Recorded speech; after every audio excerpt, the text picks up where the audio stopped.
Kati verse 11 to 19 egamba tusome tulabe agamba now kubanga teri tumaze consideration esooka gyakozesa okubalaga how the Messiah is superior or the priesthood of the Messiah is superior to that of the Jewish system.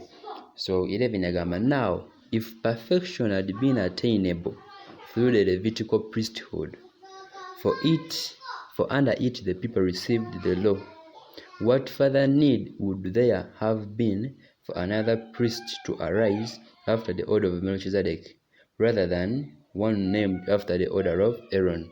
Katwane nagezaako balaga nti the other balaga nti the priesthood or the Aaronic priesthood or the Levitical priesthood could not produce perfection. Or in simple terms, the law could not produce perfection. It could not produce perfection.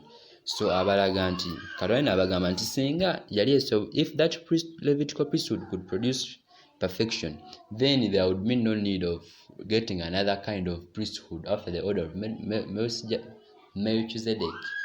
Chagezaako balaga nti singa eri the Levitical priesthood yali asobola okuproducinga perfection, then twalabire twetaaga another order of priesthood. Amagezaako balaga that the Levitical priesthood could not produce perfection. Chagezaako balaga kati tuchagezaako balaga abagamba nti singa eri yali tabalaga nti the Levitical priesthood could not produce perfection kubanga people could not kuchova nti buli kaseera bakipiranga basacrificing buli kaseera nga priest alina ogenda maaso ga Katonda na sacrificing okola atonement ku lw'abantu ne ku lulwe buli kaseera. So it could not produce perfection. So there was need of another priesthood which could produce perfection, which is the priesthood of Christ. Chagezaako balagane na mu verse 11. Then 12 agenda masanga nti for when there is a change in the priesthood, there is necessarily a change in the law as well.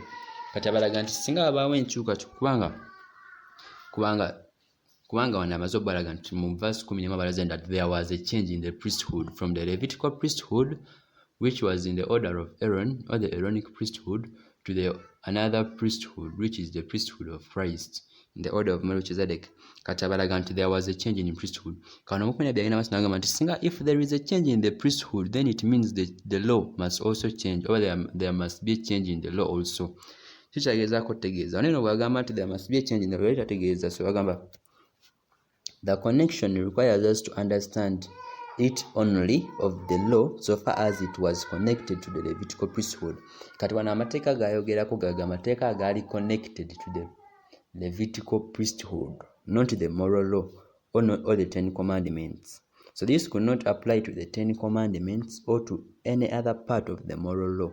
The meaning is that since a large number of laws constituting a code of considerable extent and importance was given for the regulation of the priesthood, ngala nti amateeka ge baali balina agali gatambuza oba agali gafuga oba agali ga regulating the Levitical priesthood ge mateeka ge boogerako wano eno.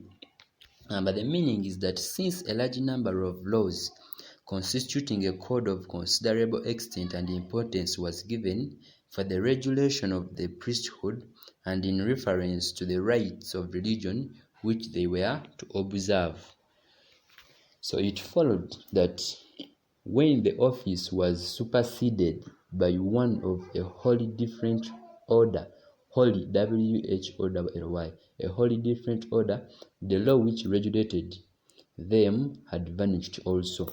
Kubanga kibanga olaba nti nga waliwo obufuzi, ng'obufuzi bulina amateeka ge bugoberera.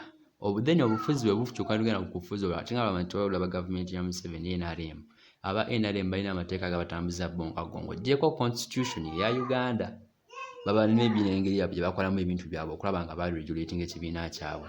Then singa amaanyi gakyuka ne ojjako ekibiina ekirala, then regulations ziba zijja kyuka kubanga balina baba ne regulations zaabwe. Kale engeri nyo zikirala situation ono kyalaga nti amateeka gane 10 go gasigala go sige ba referring to never referring ku mateeka gali ga regulating the Levitical priesthood.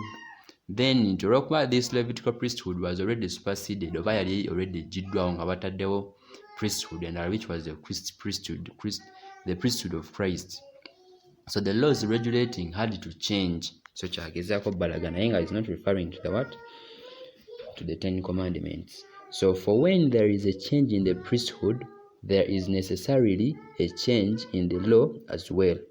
For the one of whom these things are spoken belonged to another tribe, from which no one has ever served at the altar. Katono mu verse 13 agamba, for the one of whom these things are spoken, ayogera ku Yesu Kristo, nti oyo ebintu bino gwe byogerwako yali wa tribe ndala. Kubanga tulabanga Kristo teyava mu tribe y'Abaleevi, yava mu tribe y'Abayuda. He was of the tribe of Judah. Ye mwava. Kati the tribe ya Judah yali teservingako ku altar because it was not the priestly tribe. The priestly tribe yali ene y'Abaleevi. Kati abagamba nti for the one of whom these things are spoken belonged to another tribe from which no one has ever served at the altar. For it is evident, verse 19, that our Lord was descended from Judah, and in connection with that tribe, Moses said nothing about priests. Because amaye tribe yali evamu yali tribe y'abapriests, tribe y'abapriests yali eri endala ey'Abaleevi. So this becomes more evident, verse 15, this becomes even more evident when another priest arises in the likeness of Melchizedek, who has become a priest not on the basis of a legal requirement concerning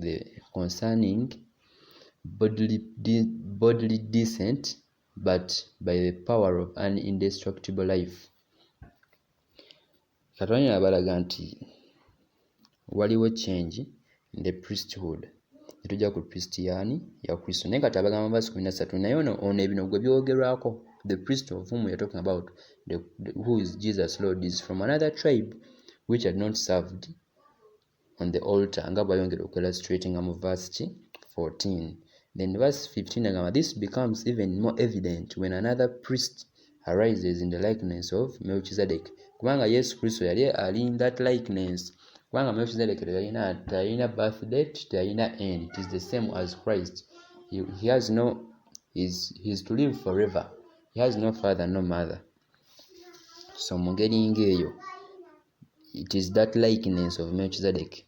So who has become a priest? Kati abaga engeri Yesu yafuseemu priest. Kugamba balaga enjawulo erimu mu Yesu mu engeri, as in the difference between the engeri bano abantu abiri gye bafukamu priest engeri Yesu gyafukamu priest n'engeri Abaleevi gye bafukangamu ba priest. Kyagezaako wano okukola comparing oba okubalaga nti engeri Yesu gyafukamu priest eri esukkulumye ku y'abali. So bagamba who has become a priest not on the basis of a legal requirement concerning bodily descent, but by the power of an indestructible life. Kwegamba ye Yesu yafuuka priest kusinziira ku requirements ez'amateeka oba nga bwe kyali ku lw'Abaleevi, naye ye yafuuka ku lw'amaanyi ag'obulamu obutaggwaawo nga Bayibuli azina gye zikifreezingamu eri mu kiriya, but by the power of an indestructible life. For it is witnessed, verse 17, for it is witnessed of him, you are a priest forever after the order of Melchizedek. For on one hand, a former commandment is set aside because of its weakness and uselessness, for the law made nothing perfect. Okay, that was verse 12 to 19. Kubanga wano kati abagamba kubanga ageza kubanga nti tteeka kabanga wano verse 17 bagamba nti for it is witnessed of him, you are a priest forever after the order of Melchizedek. Awayogera ku Yesu nga wali eri twalaba mu verse chapter 5 verse 10 eyo statement yaliwo nti Yesu priest banga lyonna mu order ya Melchizedek. So agamba for on one hand a former commandment is set aside because of its weakness and uselessness, for the law made nothing perfect, but on the other hand a better hope is introduced through which we draw near to God. Kati waneeno nga bwe twalabye wano mu verse 12 abagamba nti when the priest would change, there is necessarily a change in the law. Nga bwe twalabye nti he was referring to the ceremonial law. Juga twalaba nti amateeka galimu ebintu ebiri, the moral law which are the 10 commandments and the ceremonial law which involves the omwalimu sacrificing for atonement, omwalimu circumcision, ebyo byonna which were ceremonial. Ebyo byonna ono byayogerako nti from the other hand, on the one hand, a former commandment is set aside because of its weakness and uselessness. This ceremonial law was weak because it could not produce righteousness. It could not make a man. It could not do what was. It could not serve what was required for salvation of a soul. So therefore, it was weak in that area. So 19 agamba, for the law made nothing perfect, but on the other hand, so agamba, this ceremonial law did not produce any perfection in men, could not produce oba nti yali tasobola kutuukiriza what was intended to meet oba to do the ceremonial law. Nga twalabye emabega nti tuzibu tulaba nti it could not produce righteousness, it could not save the soul. It could not save the soul from the conscience of sin. So agamba, because it had failed, then it was put aside because of its weakness and uselessness. And then now a better hope is introduced through which we draw near to God. This hope is the hope that is given to us by the gospel. The hope that we get from the gospel that help us, that through which we draw near to God. Through the gospel, when the Messiah came, he died for us and he reconciled us with God, or he reconciled us to God.